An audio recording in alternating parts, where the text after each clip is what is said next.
नमो हरिहन्ताणं नमो सिद्धाणं नमो आयर्याणं नमो उवज्रायाणं नमो लोये सवसाहुणम् मङ्गलं भगवान् वीरो मङ्गलं गौतमो गणी मङ्गलं कुन्दकुन्दार्यो जैनधर्मोऽस्तु मङ्गलम् सर्वमङ्गलमाङ्गल्यं सर्वकल्याणकारकं प्रधानं सर्वधर्माणां जैनं जयतु शासनं जैनं जयतु शासनम् अरिहंत सिद्ध सूरी उपाध्याय साधु सर्व अर्थ के प्रकाशी मांगलिक उपकारी हैं तिनको स्वरूप जान रागते भई जो भक्ति काय को नमाए स्तुति को चारी है धन्य धन्य तुम ही से काज सब आज भय कर जोर बारंबार वंदना हमारी है मंगल कल्याण सुख ऐसो हम चाहते हैं हो मेरी ऐसी दशा जैसी तुम धारी है हो मेरी ऐसी दशा जैसी तुम धारी है मंगलमय मंगल करन वीतराग विज्ञान नमो ताहि जाते भय अरहंतादि महा करि मंगल करियो ग्रंथ करण को काज जाते मिले समाज सब पावे निज पद राज। मोक्ष मार्ग प्रकाशक ग्रंथ अध्याय 9 मोक्ष का स्वरूप है ना, उसकी चर्चा हमारी चल रही है। उसके अंतर्गत पेज नंबर 336 है ना, सम्यक्त के हमने भेद देखे। जो सम्यक्त के कर्म की अपेक्षा हमने तीन भेद देखे, एक तो औपशमिक, क्षायोपशमिक और क्षायक। ऐसे तीन प्रकार के भेद देखे और कैसी कर्मों की क्या अवस्था होती है उन तीनों सम्यक्त में, वो देखा। फिर पिछली बार हमने अनंतानुबंधी है ना, अनंतानुबंधी की कैसी अवस्था होती है वो देखा हमने कि अनंतानुबंधी की या तो विसंयोजना होती है या अप्रशस्त उपशम होता है। ऐसी दो अवस्थाएं अनंतानुबंधी की होती हैं। फिर पंडित जी ने वहां पे प्रश्न उठाया कि अनंतानुबंधी तो ऐसा है कि ऐसा बोलते हैं कि दर्शन का घात करती है ना, क्योंकि सम्यक दर्शन का घात करती है। तो फिर वहां पंडित जी ने बताया कि नहीं, अनंतानुबंधी क्या है, वो चरित्र का ही घात करती है। देखो ऐसा है कि अनंतानुबंधी, ये जो पंडित जी का जो यहाँ पे जो प्रकरण लिया है पंडित जी ने, वो गोमट सार के आधार पर लिया है। तो गोमट सार जी जो ग्रंथ है, वो गोमट सार जी ग्रंथ में क्या है कि गोमट सार जी ग्रंथ में ऐसा बताया है कि जो जो अनंतानुबंधी है वो चरित्र का आघात करती है। लेकिन अपन ने देखा अनंतानुबंधी डबल एजेंट है ना। तो वो बात कहाँ है, वो षटखंडागम में आई है। अब क्या था कि धवला महाधवला षटखंडागम ये ग्रंथ पंडित जी को मिले नहीं थे। पंडित जी ने आदमी भी भेजे, लेकिन ये था कि पहले भट्टारक बिल्कुल वो पकड़ के रखते थे, देते नहीं थे, है ना। पहले वो ग्रंथ देते नहीं थे, कोशिश भी करी, पर वो ग्रंथ उनको अवेलेबल नहीं हो पाए। तो इसलिए क्या हुआ कि उन्होंने गोमट सार जी ग्रंथ, यद्यपि गोमट सार जी जो है वो भी षटखंडागम के बेसिस पे ही लिखा गया है, पर षटखंडागम में विशेष है। और षटखंडागम में ऐसा है कि षटखंडागम में उसको डबल एजेंट बताया कि वो दर्शन और वो चरित्र दोनों का घात करती। पर यहाँ पे गोमट सार जी के रेफरेंस से है, तो गोमट सार जी के रेफरेंस में पंडित जी ने इस बात को प्रूव करा कि वो चरित्र का घात करती है। यद्यपि ही हम ऐसा मानते हैं कि वो दर्शन का भी घात करती, पर वास्तव में वो चरित्र का घात करती है। तो ये बात अपन ने पिछली बार देखी थी कि वो चरित्र का घात करती है। और श्रद्धा का जो घात करने वाला है वो तो मिथ्यात्व है ना। ऐसा यहाँ पे पंडित जी ने इस बात को सामने रखा है, और वो गोमट सार जी के रेफरेंस से है। अब आई थिंक पेज नंबर 336, क्या, हाँ लास्ट पे कौन से, कहाँ से पढ़े? अच्छा यहाँ से पढ़ते हैं, अच्छा ठीक है।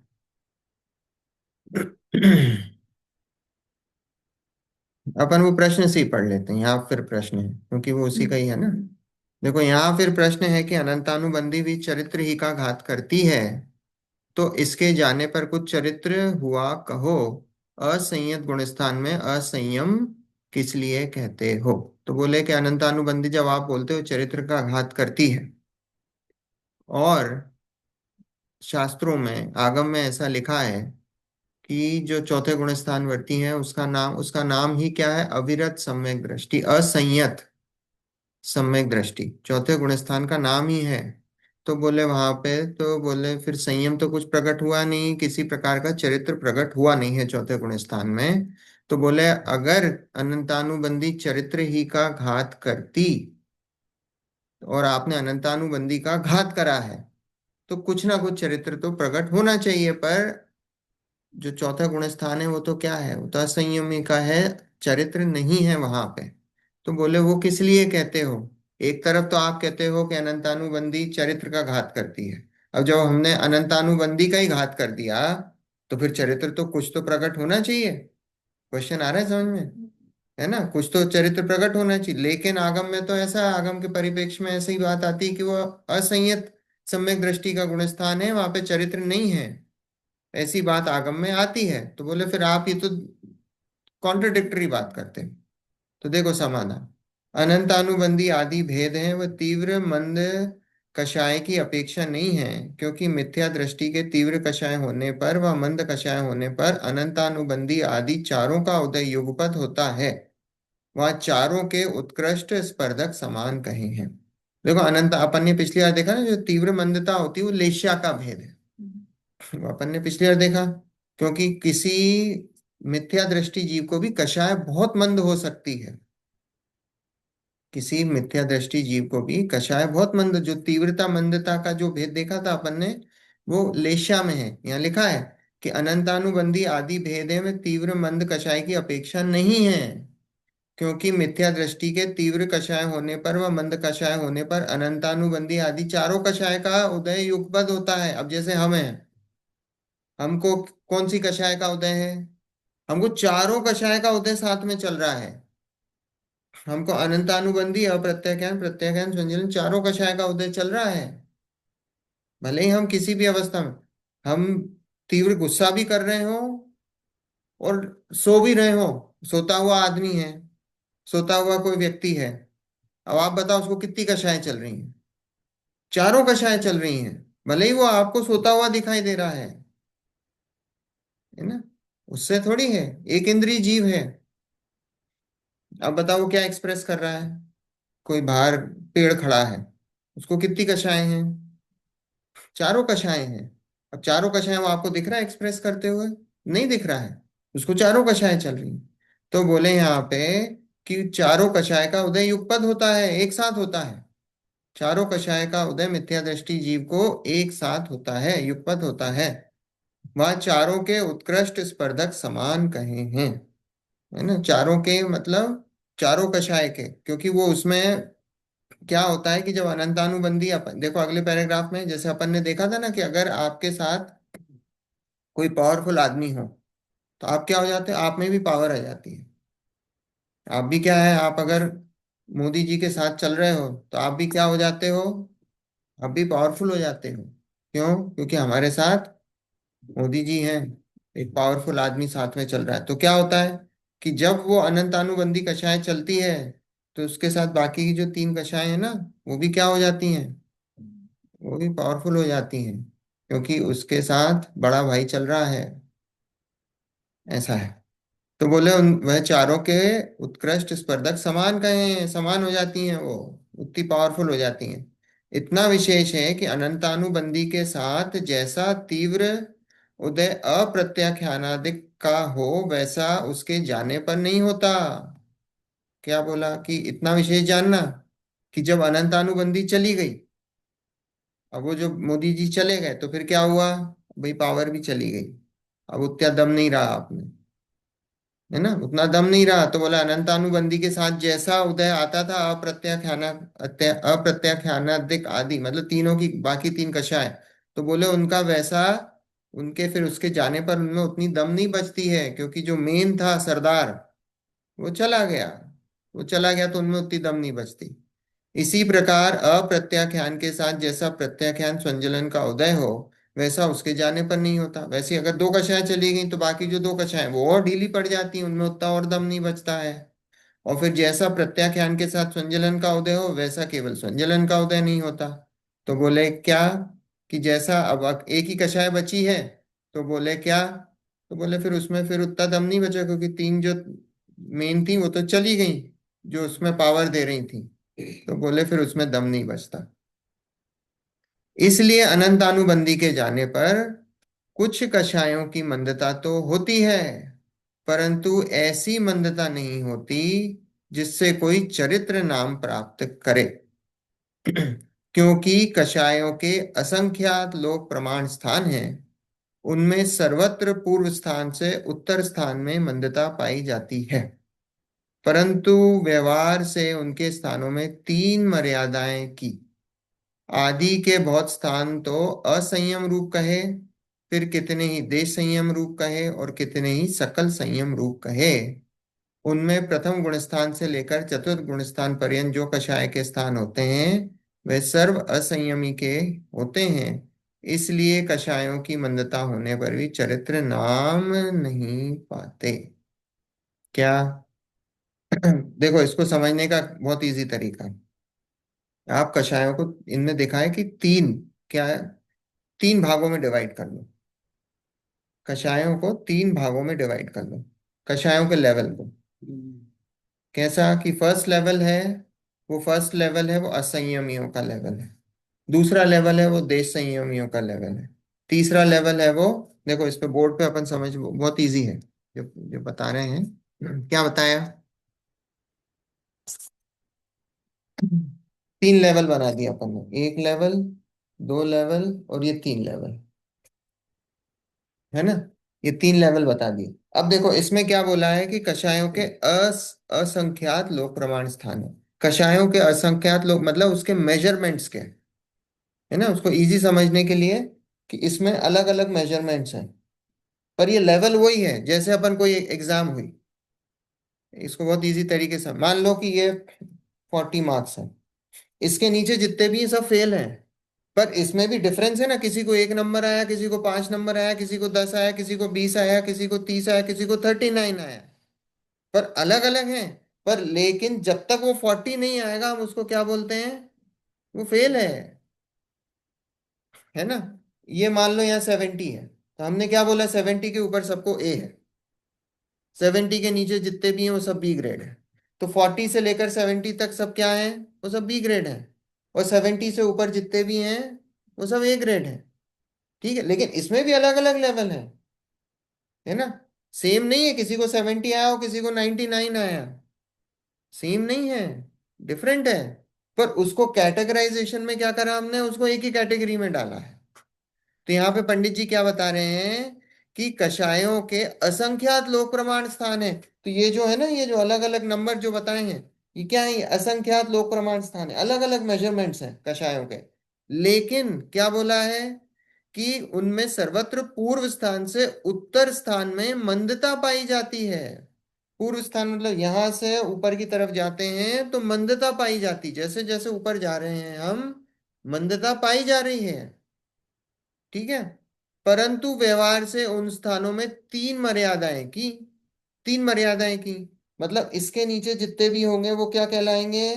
वो असंयत कहलाएंगे, असंयमित कहलाएंगे, असंयम वाले कहलाएंगे। इधर से इधर का ये जो बीच का ग्रुप है, इसको क्या बोला? देश संयम कहलाते हैं। और इसके इधर से इधर का जो रूप है, जो जो कैटेगरी है, वो क्या है? वो सकल संयम है। बात आ रही समझ में? बस ये बताया यहाँ पे, कि ये मेजरमेंट के अलग अलग स्थान है। ये नहीं कह रहे कि इसमें और इसमें कोई अंतर नहीं, इसमें और इसमें अंतर है। 1 नंबर वाले में और 39 नंबर वाले में अंतर है। लेकिन प्रॉब्लम ये है कि हमने एक कैटेगरी फिक्स कर दी कि 40 नंबर से नीचे सब फेल है। तो ऐसे ही क्या है, सम्यक दृष्टि जो है, वो सम्यक दृष्टि भले ही असंयत है, लेकिन उसके मार्क्स ज्यादा है, वो यहाँ पे है। कुछ ही देर में वो पास होके अगले में पहुंच जाएगा। लेकिन प्रॉब्लम यह है कि वो इस, ये जो पहला है लेवल, उसको क्रॉस नहीं कर पाया। उसको क्रॉस नहीं कर पाया तो इसलिए उसको क्या बोला, असंयमी बोला है उसको, इसलिए उसको असंयमी बोला। इधर देश संयमी है, वो पांचवें गुण स्थान वाला है, ठीक है। वो इसको क्रॉस नहीं कर पाया है, जब वो क्रॉस कर जाएगा तो सकल संयमी हो जाएगा। बात आ रही समझ में आई? है ना? यहाँ पे यही बोला, परंतु व्यवहार से उन स्थानों में तीन मर्यादाएं की। आदि के स्थान तो असंयम रूप कहे, है ना। फिर कितने ही देश संयम रूप कहे, आदि के मतलब ये जो पहले के स्थान है इनको असंयमी रूप कहा है। फिर उसके बाद वाले स्थान क्या बोले कि वो देश संयमी रूप है ना, असंयमी रूप। फिर कितने ही देश संयम रूप कहे, और फिर कितने ही सकल संयम रूप कहे, उसके भी ऊपर चले गए तो सकल संयम रूप कहे। उनमें प्रथम से लेकर चतुर्थ गुण स्थान पर्यंत जो कषाय के स्थान होते हैं वो असंयमी के हैं। तो अब अगर हम इसमें देखो गुण स्थान का डिवाइड करेंगे तो यहाँ आएगा फर्स्ट से लेकर फोर्थ। देश संयमी होता है 5, ओनली पांचवा गुण स्थान। और फिर इसके ऊपर कितने हैं, छठे से लेकर 12वें गुण स्थान तक, ये सब सकल संयमी। ये गुण स्थान हो गए, पहले से चौथा, पांचवा, छठा, छठे से 12वां। ये गुण स्थान के डिवीजन हो गए, और ये कषायों के इसमें भेद हो गए अलग अलग अलग अलग। ये असंख्यात लोक लोक प्रमाण है, ये अलग अलग लेवल है असंख्यात। अभी तो अपन ने इसको 100 में डिवाइड करा है, पर और भी डिवाइड कर सकते हैं, है ना। 0.1, 0.2 ऐसा असंख्यात भेद बताए हैं, असंख्यात भेद हैं इसके, ठीक है।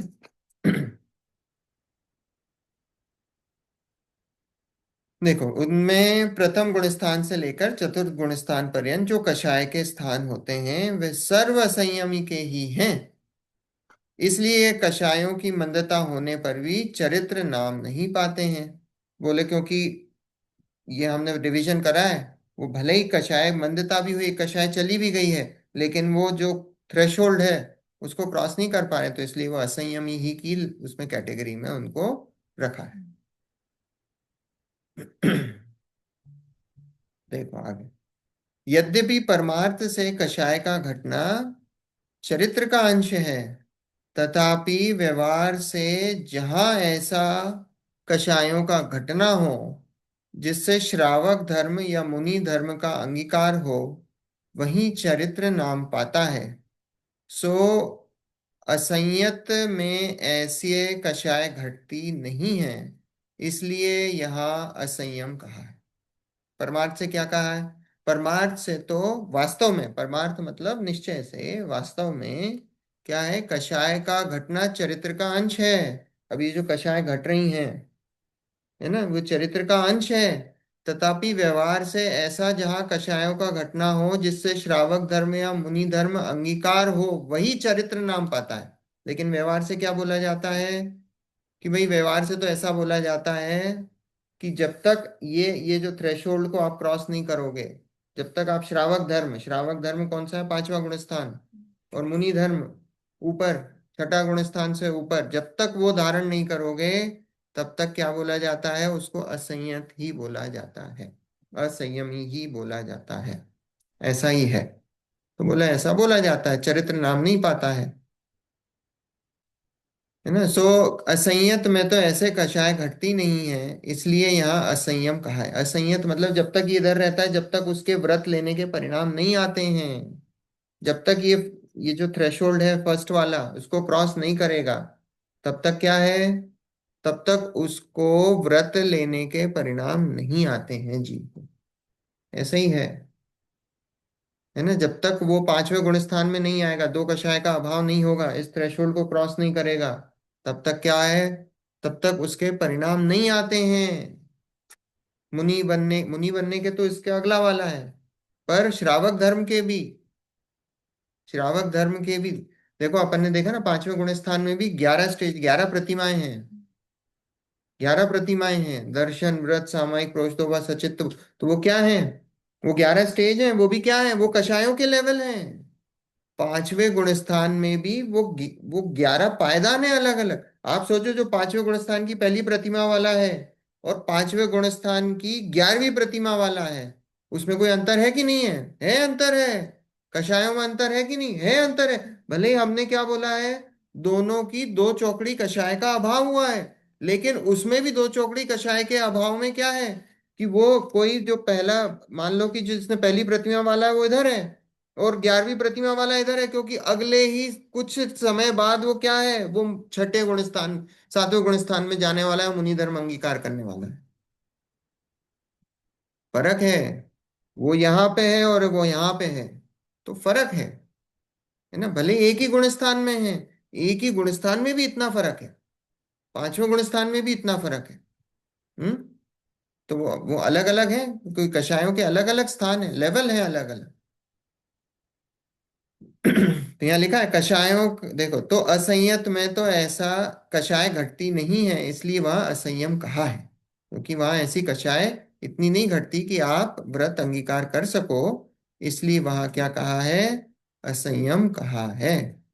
कषायों का अधिक हीनपना होने पर भी जिस प्रकार प्रमत्त आदि गुणस्थानों में सर्वत्र सकल संयम ही नाम पाता है, उसी प्रकार मिथ्यात्व आदि असंयत पर्यंत गुणस्थान में असंयम नाम पाता है। सर्वत्र असंयम की समानता नहीं जानना। क्या बताया, वही कषायों की हीनादिकता होती है। तो बोले प्रमत्त आदि, प्रमत्त कौन सा गुण स्थान है, छठा गुण स्थान है। प्रमत्त विरत अप्रमत्त विरत छठा गुण स्थान से लेकर प्रमत्त आदि मतलब प्रमत्त गुण स्थान से लेकर 12वां गुण स्थान क्षीण मोह, प्रमत्त विरत से लेकर क्षीण मोह गुण स्थान तक बोले सर्वत्र सकल संयम ही नाम पाता है। छठे से लेकर 12वें तक वो सकल संयम नाम ही पाता है। और उसी प्रकार क्या बोला, मिथ्यात्व आदि, मिथ्यात्व मतलब मिथ्यात्व सासाधन मिश्र अविरत सम्यक्त पहले से लेकर चौथे तक, तो बोले मिथ्यात्व आदि असंयत पर्यंत गुण स्थानों में असंयम नाम पाता है ना। सर्वत्र असंयम की समानता नहीं जानना, बोले सर्वत्र असंयम, असंयम की समानता मत जानना, पहले गुण स्थान वाले का असंयम और चौथे गुण स्थान वाले का असंयम में जमीन आसमान का फर्क है। कोई एक नंबर लाके फेल हुआ है और कोई 39 मार्क्स लाके फेल हुआ है, फेल दोनों हैं, पर दोनों में फर्क है, फर्क है। ठीक है, आया समझ में, है ना? यहाँ फिर प्रश्न है कि अनंतानुबंधी सम्यक्त का घात नहीं करती है, तो इसका उदय होने पर सम्यक्त से भ्रष्ट होकर सासादन गुणस्थान को कैसे प्राप्त करता है। देखो क्या बोला कि अनंतानुबंधी, अब ये क्वेश्चन फिर से, अनंतानुबंधी सम्यक का घात नहीं करती, अभी ये देखा आपने, चरित्र का घात करती है, क्योंकि वो चरित्र मोहिनी है, चरित्र मोहिनी की उसका भेद है। तो अनंतानुबंधी सम्यक का घात नहीं करती, तो बोले जब वो सम्यक का घात नहीं करती, तो बोले जब अनंतानुबंधी का उदय होता है, तो सम्यक्त से जीव भ्रष्ट होता है और कहा जाता है दूसरे गुण स्थान में, उसका नाम है सासादन, है ना, दूसरे गुण स्थान का नाम है सासादन सम्यक्त। ठीक है, अपन ने दूसरे गुण स्थान का कैसा स्वरूप समझा था, दूसरा गुण स्थान वाला कौन सा सम्यक दृष्टि जीव जा सकता है, चौथे से भी जा सकता है, पांचवे से भी जा सकता है, सातवें से भी जा सकता है, छठे से भी जा सकता, पर कौन सा जीव जाता है, तीन, तीन गुण, तीन है ना सम्यक्त, उपशम वाला, छह उपशम वाला और क्षयिक वाला, कौन सा जाता है।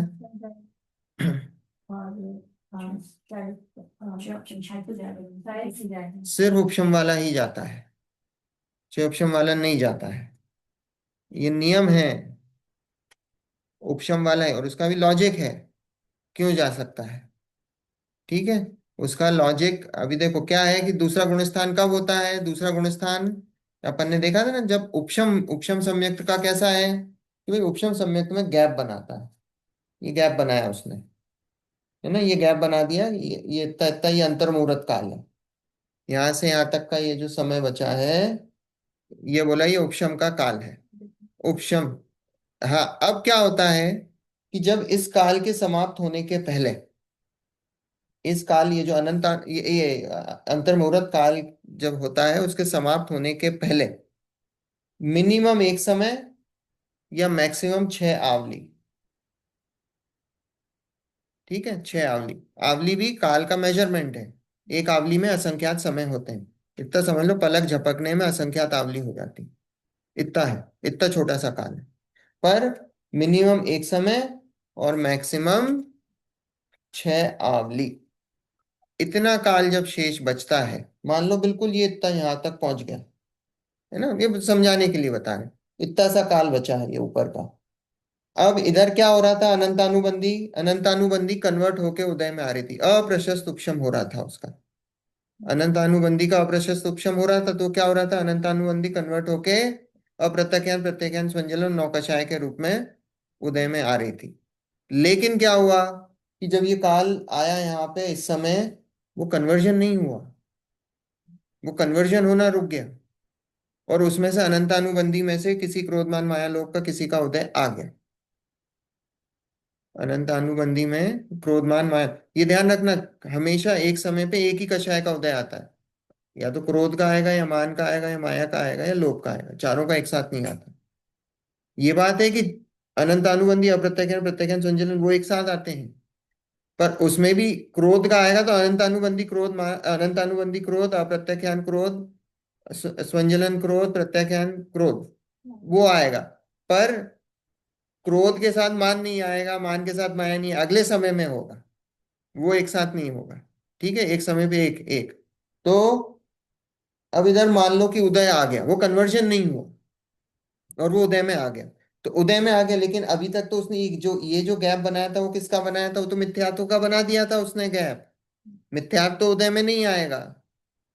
मिथ्यात्व तो नहीं आएगा, क्योंकि उसका उपशमकरण कर चुका है, वो अंतरकरण कर चुका है, तो मिथ्यात्व तो नहीं आएगा। लेकिन अनंत अनुबंधी का उदय आ गया।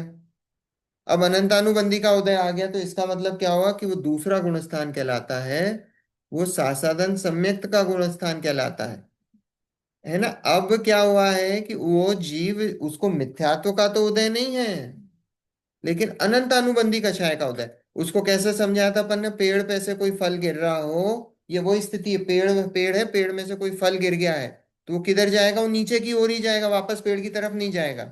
तो ये जो जीव है जिसको अनंतानुबंधी का उदय आया है, वो नियम से वो पहले गुण स्थान में ही जाएगा। उसको मिथ्यात्व का उदय आएगा ही। बस ये बीच का काल है, इस इतने से काल के बीच में वो मिथ्यात्व का उदय उसको नहीं आएगा। ठीक है, तो यहाँ पंडित जी ये पूछ रहे हैं क्वेश्चन। ये इतनी कहानी, राम कहानी क्यों चली? ये राम कहानी इसलिए कि आपको क्वेश्चन समझ में आए कि यहाँ पे पंडित जी क्या पूछ रहे हैं, कि अनंतानुबंधी सम्यक्त का घात नहीं करती है, तो इसके उदय होने पर सम्यक्त से भ्रष्ट होकर सासाधन गुणस्थान को कैसे प्राप्त करता है। बोले अनंतानुबंधी से सम्यक्त का तो घात करती नहीं है, लेकिन जो इस जीव को अगर अनंतानुबंधी का उदय हुआ है, तो बोले वो सासाधन में जाके गिरता है, तो बोले तो वो सम्यक्त से भ्रष्ट हो गया। देखो, वास्तव में ये जो दूसरा गुण स्थान है ना, उसका नाम क्या है, सासाधन सम्यक्त है। क्यों? क्योंकि वो सम्यक्त के काल में है। ये काल, अंतर्मुहूर्त काल तो सम्यक्त का ही काल है। यद्यपि जा रहा है वो नीचे की तरफ, जा रहा है नीचे की तरफ। जो फल है पेड़ से गिरा है, वो अभी पेड़ पे भी नहीं है और जमीन पे भी नहीं है। हमने अगर उसकी आगे की अवस्था, फ्यूचर की अवस्था को देखकर क्या बोल दिया कि भैया वो तो पेड़ पे ही वो जमीन पे ही गिर गया। जैसे ही पेड़ से ऊपर से गिरा, हमने कह दिया वो तो गिर गया, है ना। लेकिन अभी वो इन फ्लाइट है, नीचे गिरा नहीं है। तो इसलिए ये जो है ना, ये है तो सम्यक्त का ही। पर पंडित जी यहाँ पे क्या बोले, वो भ्रष्ट होकर वो शासन गुणस्थान को कैसे प्राप्त करता है, उसका सम्यक्त भ्रष्ट हो जाता है। तो बोला आप ये ऐसा कैसे कहते हो, है ना, क्वेश्चन ये पूछा उन्होंने, कि उदय होने पर सम्यक्त से भ्रष्ट हो गया, सम्यक सम्यक्त से भ्रष्ट होकर साधारण गुणस्थान को कैसे प्राप्त करता है। आया क्वेश्चन समझ में? सिंह जी हैवी तो नहीं पढ़ रहा है? आ रहा है समझ में? देखो, जैसे किसी मनुष्य के मनुष्य पर्याय नाश का कारण तीव्र रोग प्रकट हुआ हो, उसको मनुष्य पर्याय को छोड़ने वाला कहते हैं। तथा मनुष्यपना दूर होने पर देवादि पर्याय हो, वह तो रोग अवस्था में नहीं हुई, वह मनुष्य ही की आयु है, मनुष्य ही का आयु है, उसी प्रकार सम्यक्त्वी के सम्यक्त के नाश का कारण अनंतानुबंधी का उदय प्रकट हुआ। उसे सम्यक्त का विरोधक सासाधन कहा, तथा सम्यक्त का अभाव होने पर मिथ्यात्व होता है, वह तो सासाधन में नहीं हुआ। यहाँ उपशम सम्यक्त का ही काल है, ऐसा जानना। अब देखो, एग्जाम्पल से समझाया है पंडित जी ने। क्या बताया कि मान लो किसी को बीमारी हो गई हो, तीव्र रोग हो गया, है ना, मान लो कैंसर हो गया हो, कुछ भी हो गया हो, तो बोले तीव्र रोग प्रकट हुआ, रोग हो गया। अब वो रोग कब तक रहेगा उसके साथ? जब तक उसकी मृत्यु नहीं होती। वो अगले जन्म में जाएगा क्या रोग? अगले जन्म में नहीं जाएगा। अगर उस रोग के कारण शरीर छूटता तो वो अगले जन्म तक तो जाता कुछ, क्योंकि भाई हम बोल रहे हैं कि कैंसर के कारण मरा, कैंसर के कारण मरा, तो वो कैंसर अगले जन्म में नहीं जाता है। हम बोलते हैं कि कैंसर किसी के कारण कुछ हुआ, तो वो जो कारण है वो अगले अगले कार्य, वो कार्य हुआ जो उस कार्य के साथ रहता है क्या? वो नहीं रहता, वो नहीं रहता।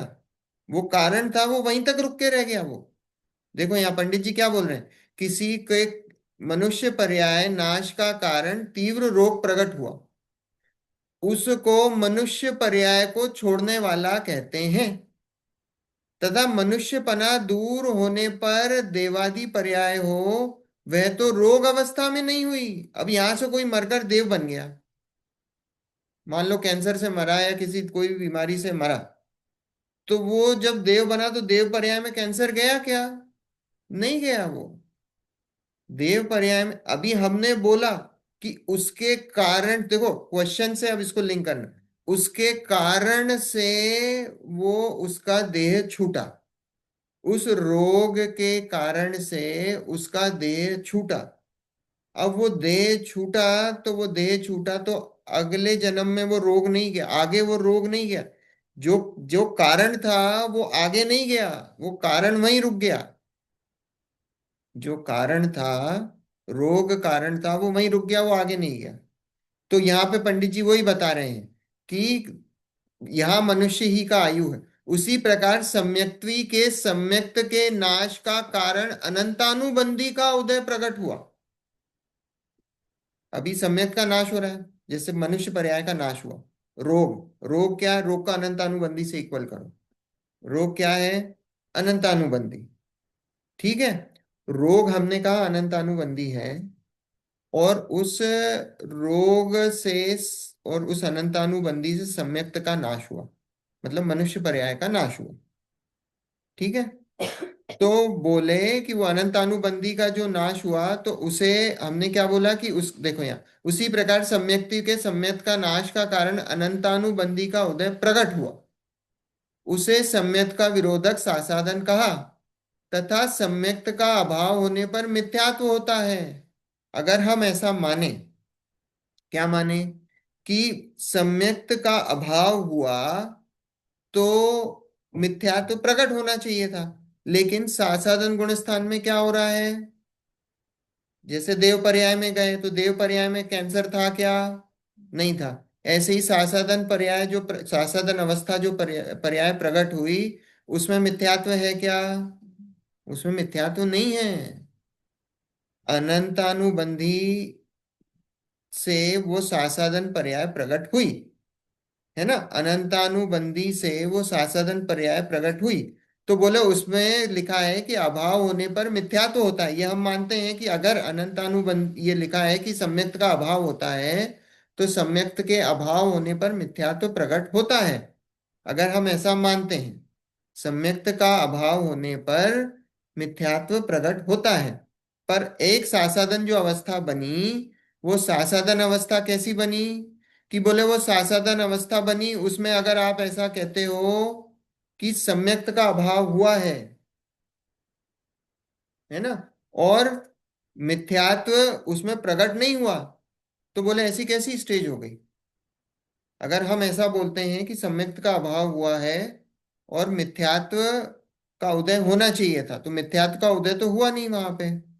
और हम ऐसा बोल रहे हैं सम्यक्त का अभाव हुआ है। तो बोले कि ये ऐसा नहीं है, तो बोले लिखा देखो सम्यक्त का अभाव होने पर मिथ्यात्व होता है, वह तो सासाधन में नहीं हुआ, वह उपशम सम्यक्त का ही काल है, ऐसा जानना। देखो ये एग्जाम्पल थोड़ा सा घुमाने वाला है। वो एग्जाम्पल में ये पंडित जी ये बताना चाह रहे हैं कि जब अगली अवस्था में जाते हो, तो अगली अवस्था में जिस रोग के कारण हुआ था, वो रोग नहीं जाता है, वो रोग नहीं जाता है। तो बोले अगर हम ऐसा मानते हैं कि साहब वो अनंतानुबंधी की वजह से, अगर हम ऐसा मानते हैं सम्यक्त का अभाव हुआ, पर सम्यक्त का अभाव हम सासाधन जब जो गुणस्थान हुआ है, जो दूसरा गुणस्थान हुआ है, उस सासाधन गुणस्थान में हम देख, अगर आप ऐसा बोलते हो कि सम्यक्त का अभाव हुआ है, तो बोले मिथ्यात्व का उदय होना चाहिए, पर वहां पे मिथ्यात्व का उदय हुआ नहीं है।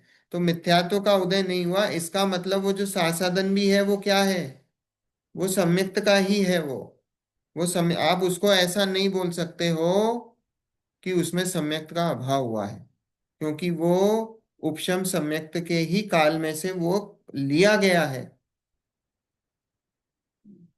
वो उपशम सम्यक्त के काल में से ही लिया गया है। अब ये थोड़ा एग्जाम्पल थोड़ा सा वो एग्जैक्टली ऐसा फिट नहीं होता है। वो एग्जैक्टली ऐसा फिट नहीं हो रहा।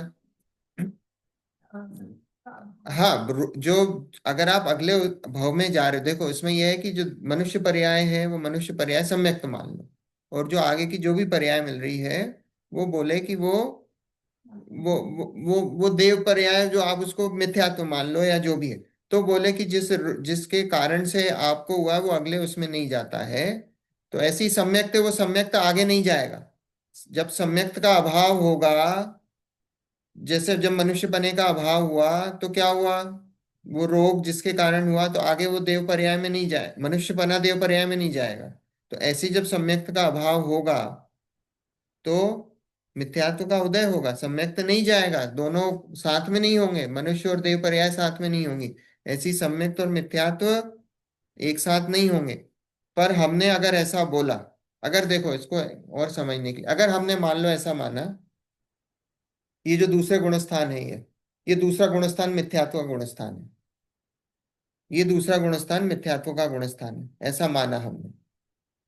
अगर हमने ऐसा माना, तो हमने क्या माना कि ये, और देखो पिछला जो था हमारा, पिछला था सम्यक्त का, पिछला हमारा था वो सम्यक्त का गुणस्थान, सम्यक्त से गिरे आप, सम्यक्त से गिरे, तो अनंतानुबंधी के तो भी वो एग्जाम्पल उसमें फिट नहीं बैठ रहा है, क्योंकि अगर हम इसमें मानेंगे सम्यक्त के उदय से, अगर हम ऐसा मानेंगे, और अगर हम इसको देखो सम्यक्त का काल मानेंगे,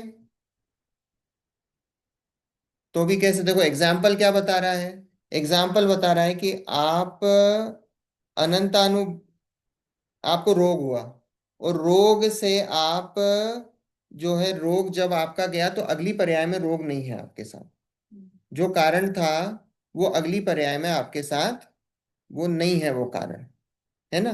तो ऐसे ही यहाँ पे अगर हमने इधर कारण माना कि अनंतानुबंधी, अगर हम अनंतानुबंधी को कारण मानते हैं, तो अनंतानुबंधी कारण जो है, वो अनंतानुबंधी कारण सम्यक्त के साथ नहीं रहना चाहिए, क्योंकि अनंतानुबंधी कारण है, और उसके कारण से आप सम्यक्त गिरा है, तो अनंतानुबंधी कारण आपका वो रहना नहीं चाहिए। वो अगली पर्याय में जब जब भी आप जाओगे, तो वो अनंतानुबंधी सम्यक्त के साथ नहीं टिकेगा, मिथ्यात्व के साथ टिकेगा। तो अगर यहाँ पे हमने माना कि रोग, उसको वापस पढ़ना पड़ेगा, देखना पड़ेगा। की वजह से आसानी में गए, लेकिन जब और नीचे गिरे तो वो नहीं रहा, सासाधन नहीं रहा। नहीं वो नहीं सासाधन नहीं बैठा। हाँ, वो बैठ नहीं रहा, वो प्रॉपर, इसमें यही समझने का है, वास्तव में तो ये समझने का है, पंडित जी ये बता रहे हैं कि जो सासाधन का काल है, वो वास्तव में वो सम्यक्त का ही काल है ना। एग्जाम्पल से यही बताना चाह रहे हैं कि वो जो सासाधन का काल जो बनता है, वो सासाधन का काल वो सम्यक्त का ही काल में गिना जाता है, क्योंकि वो जो अंतर्मुहूर्त जो काल है, वो अंतर्मुहूर्त काल में से ही हमने लिया है वो। और अंतर्मुहूर्त काल में से अगर हम उसको मिथ्यात्व में गिन लेंगे, तो अगर हमने उसको मिथ्यात्व में गिन लिया, तो फिर प्रॉब्लम ये हो जाएगी कि आप वो, उपशम के काल में भी आपको मिथ्यात्व गिनना पड़ेगा। वो उपशम का जो काल है, वो उपशम सम्यक्त का काल है, उसमें आपको मिथ्यात्व गिनना पड़ेगा। तो वो एग्जाम्पल से यही है कि वो जो रोग है, वो रोग अगर आप साथ में रहेगा, है ना, तो रोग अगर आपके उधर चला गया वो सम्यक्त में, तो वो अनंतानुबंधी वो रोग है, वो अनंतानुबंधी रोग वो उसमें काउंट हो जाएगा कि भैया वो मिथ्यात्व के काल में, वो सम्यक के काल में है वो। तो वो बोले कि वो वैसा, वो एग्जाम्पल वो प्रॉपर उतना फिट नहीं बैठ रहा है, और किस किस अपेक्षा से लिखा है वो एक बार वो देखना पड़ेगा। पर कहने का यही है कि वो उपशम के काल में गिना जाता है ना। एक बार और पढ़ के देखते हैं क्या बोल रहे हैं। देखो, जैसे किसी मनुष्य पर्याय नाश का कारण तीव्र रोग प्रकट हुआ हो, उसको मनुष्य पर्याय को छोड़ने वाला कहते हैं, है ना। मनुष्य पर्याय को छोड़ने वाला वो रोग है। तथा मनुष्य पना दूर होने पर देवादि पर्याय हो, वह तो रोग अवस्था में नहीं हुई। तो अब ये देखो, वो जो देवादि पर्याय है वो रोग अवस्था में नहीं है, दैट मीन्स वो रोग नहीं गया है, अगले उसमें रोग नहीं गया है। वो छोड़ने का कारण बना है, वो छोड़ने का कारण बना है, पर वो अगली अवस्था में नहीं गया है। ठीक है, इतनी बात तो अपने को समझ में आई। फिर यहाँ मनुष्य ही का आयु है। यहाँ मनुष्य ही का आयु है, मतलब जब वो रोग का जब चल रहा था ना, जितने दिन जितना टाइम चल रहा था, वो रोग किस में चल रहा था, वो मनुष्य ही की आयु में चल रहा था। वो देवादि देव की आयु में नहीं चल रहा, मनुष्य ही का आयु। उसी प्रकार सम्यक्त्वी के सम्यक्त के नाश का कारण अनंतानुबंधी का उदय प्रकट हुआ। तो बोले क्या कि सम्यक्त्वी के सम्यक्त का नाश का कारण। अब देखो, इससे अपन इक्वेट कर सकते हैं कि सम्यक्त्वी के सम्यक्त का नाश का कारण अनंतानुबंधी का उदय प्रकट हुआ। मतलब नाश का कारण मतलब वो जो रोग, नाश का कारण रोग। और जो सम्यक्त्वी के सम्यक्त मतलब जो सम्यक्त है वो मनुष्य पर्याय। तो वो मनुष्य पर्याय के नाश का कारण क्या बोला, वो अनंतानुबंधी। ठीक है, उसे सम्यक का विरोधक सासादन कहा। अब वो नाश का कारण बना, वो नाश का कारण बना। तो जब नाश का कारण बना तो हमने क्या देखा था कि जब नाश का कारण, जब नाश का जो जो नाश का कारण होता है वो अगली उसमें नहीं जाता है। दैट मीन्स वो जो नाश का कारण बना है वो अगले उसमें नहीं जाएगा, पर यहाँ पे बोला उसे सम्यक का विरोधक सासादन कहा। अब ये थोड़ा सा कंफ्यूजन है कि उसको, पहले में तो फिर भी आएगा ना, अगर नए उसमें चला भी गया तो वहां पे अनंतानुबंधी का तो लेकिन यहाँ पे तो साधन को इसको एक्सप्लेन कर सासादन को एक्सप्लिसिट ये दूसरे गुण स्थान को लेके करा है। उदय ही इतना टाइम ही नहीं है, उदय ही नहीं आएगा। क्योंकि एक समय के अंदर ही वो एक पहले गुणस्थान में चला जाएगा। वो तो वो अपन तो उतने काल को ही देख रहे हैं, अपन सिर्फ उतने काल को ही फोकस कर रहे हैं। हम सिर्फ उतने काल, अगर देखो, अगर हम ये मानते हैं कि वो नाश करके मिथ्यात्व में जाता है, हाँ देखो अब ये बैठ रहा है सही, कि अगर हम ऐसा नाश करके हम मिथ्यात्व में जा रहे हैं, है ना, वो मिथ्यात्व अगला है। हम ये बोलते हैं कि वो जो कारण है वो अगले उसमें नहीं जाता है, वो जो कारण है वो अगले उसमें नहीं जाता, एग्जाम्पल से ही बता रहे हैं। अभी कारण क्या है, कारण है अनंतानुबंधी। और अगर हम कारण मानते हैं अनंतानुबंधी को, और हमने वो सासाधन का काल मिथ्यात्व मान लिया है, तो दैट मीन्स वो अगले में चला गया है वो कारण। तो बोले वो जो कारण है वो अगले उस स्टेज पे नहीं जाता है। सासाधन का जो हमने स्टेज मानी है, अगर हमने सासाधन की स्टेज अगली मान ली, सासाधन की स्टेज अगली मान ली, और हमने ये बोला ये जो कारण है वो कारण उसका नाश करके वहीं रुक जाता है, अगली पर्याय में नहीं जाता है। देखो अब इसमें फिट बैठ रहा है। वो सासाधन का नाश करके वो मिथ्या वो सम्यक का नाश करके वो अगली स्टेज पे नहीं जाएगा, पर बोले कि वो जो कारण है वो अनंत अनुबंधी तो विद्यमान है सासाधन में। तो वो सासाधन में विद्यमान है, तो बोले वो इसका मतलब वो अगली स्टेज पे नहीं है, वो तो वो अनंतानुबंधी क्या है, वो अनंतानुबंधी जो सासाधन है वो क्या है, वो सासाधन गुणस्थान सम्यक्त में ही काउंट होगा। वो वो मनुष्य पर्याय में ही है वो, क्योंकि वो कारण अगली उसमें नहीं जाता है। ऐसा पंडित जी का कहना है ना। थोड़ा एग्जाम्पल थोड़ा सा ट्रिकी है, आई बात समझ में। देखो क्या बताया उन्होंने, अब देखो, उन्होंने ये बताया कि जो रोग है वो रोग पिछली स्टेज में ही रुक जाता है, अगली स्टेज में नहीं जाता है। देखा हमने, मनुष्य पर्याय से देव पर्याय में नहीं जा रहा। जब तक वो रोग है, जब तक वो कहाँ पे है, जब तक वो रोग है, वो मनुष्य पर्याय में ही है। वो कारण है, वो कारण क्या है, वो कारण उसी पर्याय में है, मनुष्य पर्याय में ही है। तो अब बोले ये जो कारण हुआ है अनंतानुबंधी, अभी अनंतानुबंधी जा रहा है, अनंतानुबंधी के कारण से वो दूसरा गुण स्थान हुआ है। तो वो अनंतानुबंधी के कारण से दूसरा गुण स्थान हुआ है, दैट मीन्स वो कारण है। तो वो कारण जहां तक विद्यमान रहेगा, वो वही उसी में स्टेज में काउंट होगा। तो वो कारण, वो जो चौथे गुण स्थान या पांचवें गुण स्थान में प्रकट हुआ था, तो वो चौथे पांचवें गुण स्थान का ही काल गिना जाएगा। बात आ रही समझ में? आई बात समझ में? क्योंकि वो कारण जहां पे प्रकट हुआ वो वहीं पे, वो कारण कहाँ प्रकट हुआ, कि भाई वो कारण उपशम सम्यक्त के काल में ही प्रकट हुआ है। तो जिस गुण स्थान में था उसी गुण स्थान में प्रकट हुआ वो कारण प्रकट हुआ, उसके बाद जैसे ही प्रकट हुआ तो वो दूसरे में आ गया, लेकिन वो कारण विद्यमान है। तो बोले वो कारण विद्यमान है, इसलिए उसको क्या बोला कि वो पिछली वाली स्टेज में ही गिना जाएगा, है ना। रुका नहीं है मतलब। रुका इन द सेंस कि अपन ने देखा था ना कि कैंसर है, तो वो कैंसर कहाँ तक है। तो बोले कैंसर जब तक मनुष्य है, जब तक वो कैंसर रहेगा, वही वही।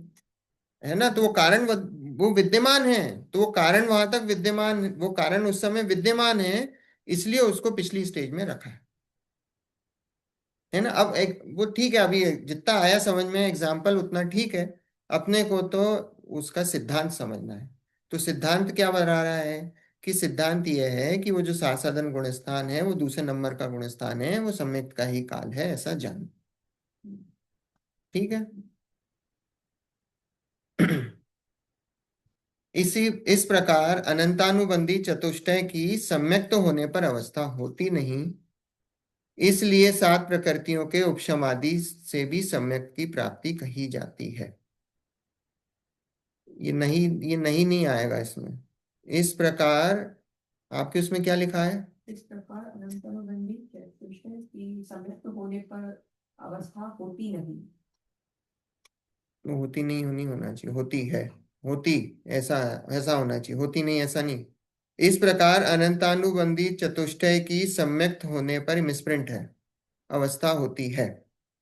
क्योंकि अभी ऐसी अवस्थाएं बताई ना, अवस्था होती नहीं, वो बैठ नहीं रहा। तो इस प्रकार ये मिसप्रिंट है।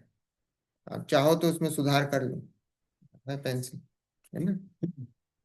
इस प्रकार अनंतानुबंधी चतुष्टय की, अनंतानुबंधी चतुष्टय, चतुष्टय मतलब क्रोधमान माया लोभ, अनंतानुबंधी चतुष्टय की सम्यक्त होने पर अवस्था होती है, इसलिए सात प्रकृतियों के उपशम आदि से भी सम्यक्त की प्राप्ति कही जाती है ना। अभी बताया सात प्रकृतियों के उपशम आदि से, उपशम छह छह उपशम जो भी है, उससे क्या है कि सम्यक की प्राप्ति होती है।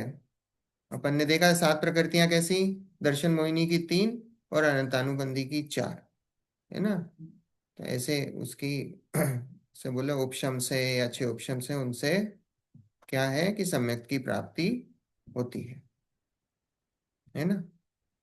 अब देखो आगे, सम्यक्त मार्गणा के छह भेद किए हैं, सो किस प्रकार है। मार्गणा का थोड़ा सा है। मार्गणा मतलब जीवों के पाए जाने के स्थान। मार्गणा भी 14 है, जैसे गुणस्थान 14 है, ऐसी मार्गणा 14 है, जीवों की जहाँ खोज करी जाती है ना, उसको मार्गणा कहते हैं। 14 मार्गणाएं होती हैं, है ना। गति, इंद्रिय, काय, योग, वेद, कषाय, दर्शन, ज्ञान, चारित्र, लेशा, संगी, सम्यक्त, आहारक और भव्यत्व, ऐसे 14 भेद हैं। मार्गणा के ऐसे 14 भेद हैं। तो सम्यक्त, उसमें सम्यक्त भी एक मार्गणा है। तो बोले सम्यक्त मार्गणा के छह भेद किए हैं, सो किस प्रकार है। अब देखो सम्यक्त मार्गणा के छह भेद, मार्गणा मतलब जीवों के पाए जाने के स्थान। अब मार्गणा तो सम्यक्त है, अगर हम सम्यक्त में जीवों को देखेंगे, तो सम्यक सम्यक दृष्टि तो कितने से, थोड़ा सा छोटा सा सबसेट है, हम तो यहाँ सारे जीवों को देखना है। सारे जीवों को देखना है। देखो सम्यक दर्शन का विषय चल रहा है तो इसलिए उन्होंने उठाया है सम्यक्त मार्गणा। तो बोलो इसके 6 भेद किस प्रकार के हैं? सम्यक दर्शन के तो आपने 3 भेद करके बता दिए, है ना, औपशमिक, छायोपशमिक और छायक। ठीक है। अब बोले लेकिन मार्गणा है। मार्गणा मतलब जहां पे हम जीवों को देख सक, कहाँ कहाँ पे जीव पाए जाते हैं। ठीक है। तो सम्यक्त मार्गणा के 6 भेद हैं। 6 भेद कौन कौन से हैं? तो बोले 6 भेद कौन से हैं? तो 6 भेद, 3 तो ये हो गए क्योंकि हम जीवों को देख रहे हैं। देखो, उपशम, उपशम और छायक, 3 तो ये सम्यक दर्शन के हिसाब से ये 3 भेद। फिर 3 भेद और कौन से? एक तो मिथ्यात्व, मिथ्या दृष्टि। दूसरा सासादन वाला। तीसरा मिश्र वाला, सम्यक मिथ्यात्व, है ना। ऐसे 3 भेद वो, और बाकी फिर 3 भेद कौन से? सम्यक दर्शन के हिसाब से औपशमिक, छाय औपशमिक और छायक। अब इसमें देख लो सारे जीव कवर हो गए हैं। लेकिन विद्यार्थी को समय मार्गना में क्यों रखा गया? अब वो मार ऐसे ही इसका विरोध भी, क्योंकि मार्गणा नाम सम्यक्त दिया है। नाम नाम ही है। वो नाम मार्गणा का सम्यक्त है, पर उस सम्यक्त में उसके 6 भेद हैं, और 6 भेदों में हम सारे जीवों को रखना है। सारे जीवों को रख, अकेला सम्यक दृष्टि नहीं, नाम मार्गणा का सम्यक्त है। इसको लिटरली सम्यक से नहीं, जैसे भव्यत्व है मार्गणा, है ना। तो भव्यत्व में क्या है? भव्यत्व के 2 भेद, अभव्यत्व और भव्यत्व। तो अभव्य जीव और भव्य जीव, जीव 2 ही प्रकार के हैं, या तो भव्य हैं या अभव्य हैं। भव्यत्व मार्गणा है, उसके 2 भेद हुए। तो सम्यक भी उसका एक नाम होगा, ये literally मार्गणा का सम्यक। नाम है बस वो। मार्गणा की डेफिनेशन क्या है? जीवों के पाए जाने के स्थान। जीव कहाँ कहाँ पाए, जैसे हम कैटेगरी कर देते हैं ना, कहाँ कहाँ जीव पाए जाते हैं। जैसे इंद्रियां हैं, तो 1 इंद्री, 2 इंद्री, 3 इंद्री, 4 इंद्री, 5 इंद्री, और इंद्रियातीत। सिद्ध भगवान क्या है? इंद्रियातीत। तो इंद्रिय मार्गणा। आहारक, तो 2 प्रकार के, अनाहारक और आहारक, 2 प्रकार के हुए।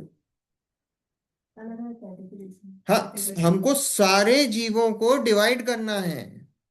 जितने भी जीव हैं संसारी और मुक्त, उन सारे जीवों को डिवाइड करना है इन मार्गणाओं के बेसिस पे।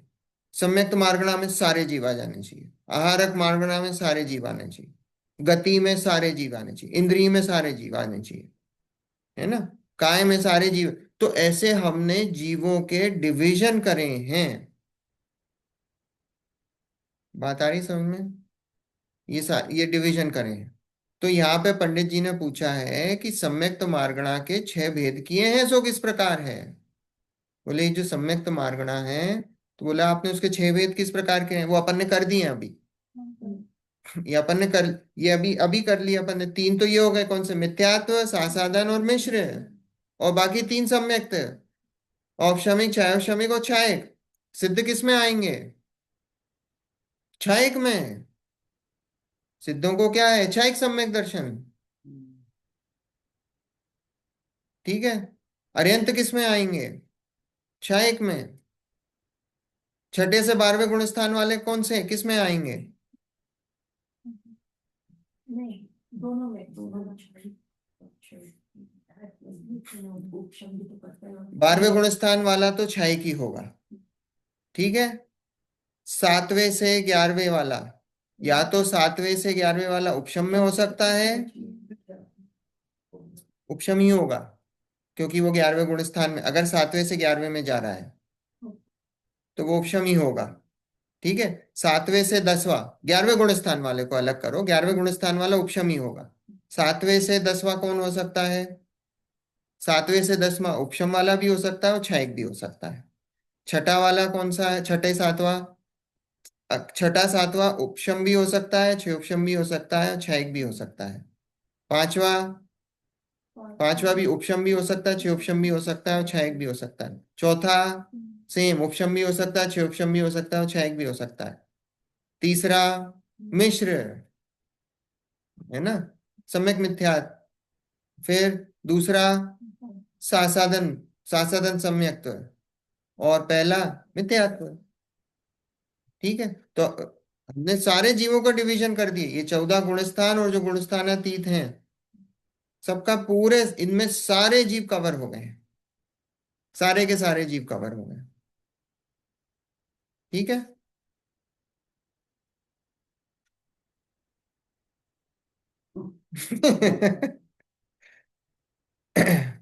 तो देखो, सम्यक मार्गणा के 6 भेद किए हैं, सो किस प्रकार है। मार्गणा समझ में आया? मार्गणा मतलब जीवों के पाए जाने के स्थान, बस जीवों का हमने विभाजन करा है, तो बोले वो मार्गणा है। उसके 6 भेद हमने किए हैं, सो बोले किस प्रकार है। तो देखो, सम्यक्त के तो 3 भेद ही हैं, ये तो अपन ने देख ली, सम्यक्त के 3 भेद हैं। कौन से? क्षयोपम सम्यक्त, उपशम सम्यक्त और क्षयिक सम्यक्त, ऐसे 3 भेद हैं। तथा सम्यक्त के अभाव रूप मिथ्यात्व है, दोनों का मिश्र भाव सो मिश्र है, और सम्यक का घातक भाव सो सासाधन है। इस प्रकार सम्यक्त मार्गणा से जीव का विचार करने पर 6 भेद कहे हैं। है ना? आ गया समझ में? यदि कोई कहे कि सम्यक्त से भ्रष्ट होकर मिथ्यात्व में आया हो, उसे मिथ्या सम्यक्त कहा जाए, परंतु यह असत्य है, क्योंकि अभव्य के भी उसका सद्भाव पाया जाता है, तथा मिथ्या सम्यक्त कहना ही अशुद्ध है। अब देखो, यहाँ प्रश्न क्या है कि कोई कहता है, देखो अगर, है ना, किसी ने मान लो ये पता नहीं हो कि इसके 6 भेद होते हैं मार्गणा के, है ना, और वो बोले सब सम्यक्त है, सम्यक्त मार्गणा है, तो बोले वो क्या है, कि बोले कि यहाँ लिखा है कि अगर कोई सम्यक्त से भ्रष्ट हो गया हो, कोई सम्यक दृष्टि था वो भ्रष्ट हो गया, वो गिर गया, मिथ्यात्व में आ गया हो, तो बोले उसको क्या बोले जाएगा। बोले क्योंकि हमको सम्यक्त में ही, सम्यक्त ही रख, देखो आपने ये देखा ना, जब भी अपन ने ये सम्यक्त के जब भेद करे, तो जब सम्यक्त के भेद करे तीन, तो हमने, एक तो उपशम सम्यक्त, क्षय उपशम सम्यक्त, क्षयिक सम्यक्त।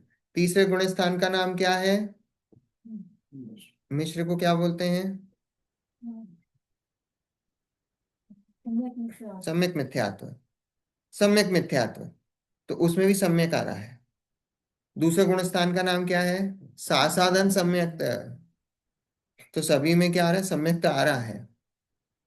तो बोले ये जो पहला है ना, ये जो पहला, अगर वो कोई जीव है, तो बोले अगर वो कोई गिरता है मिथ्यात्व में, तो उसको बोलना चाहिए मिथ्यात्व सम्यक्त, क्योंकि सब में सम्यक्त आया है, तो बोले इसमें ये इससे टाइप ऑफ सरनेम लगा दिया ना, जैसे हमने किसी के सरनेम लगाते हैं, तो बोले सम्यक्त नाम का सरनेम लगा दिया है, तो वो जो गिरा भी है मिथ्यात्व में, तो बोले उसको मिथ्यात्व सम्यक्त बोल दो।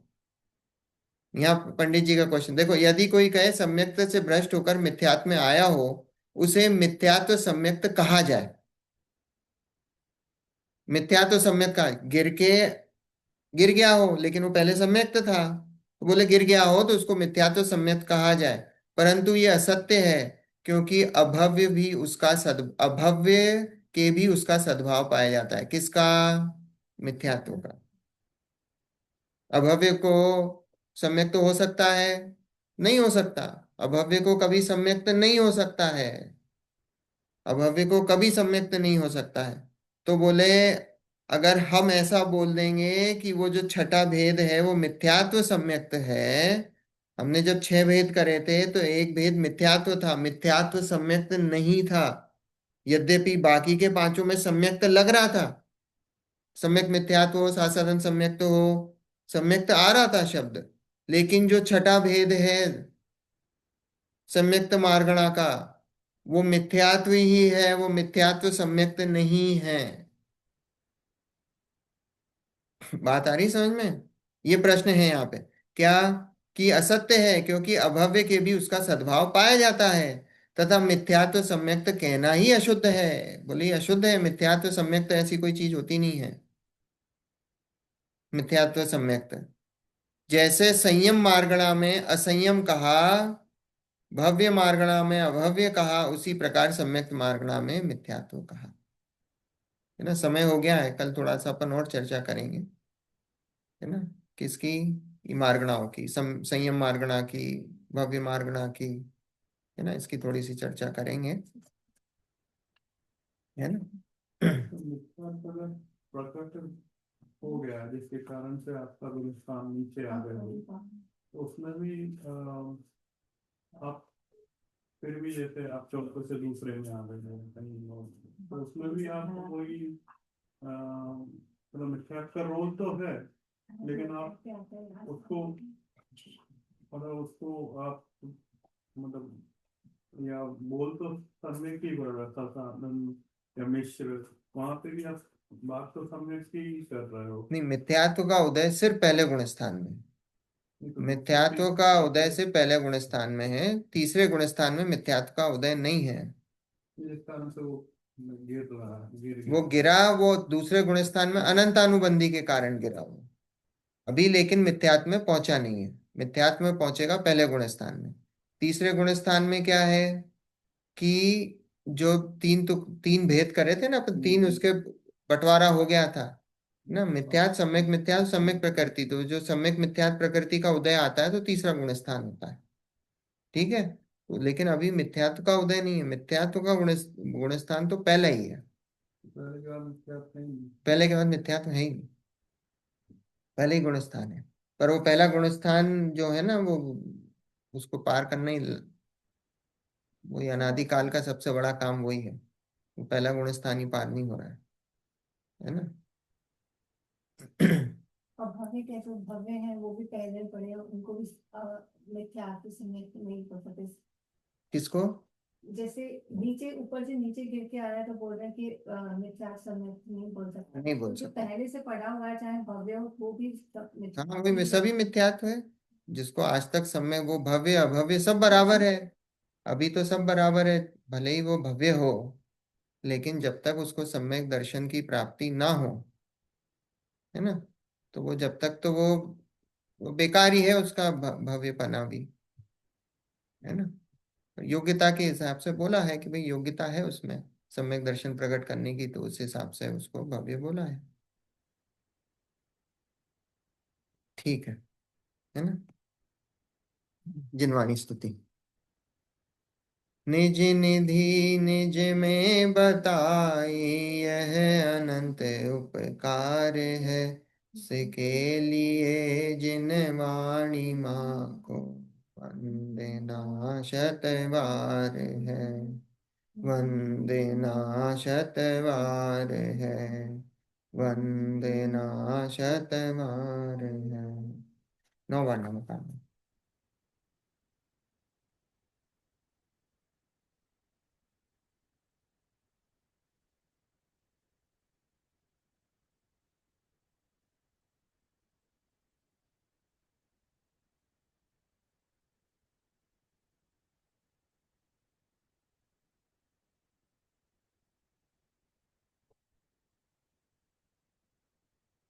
जय जिनेन्द्र।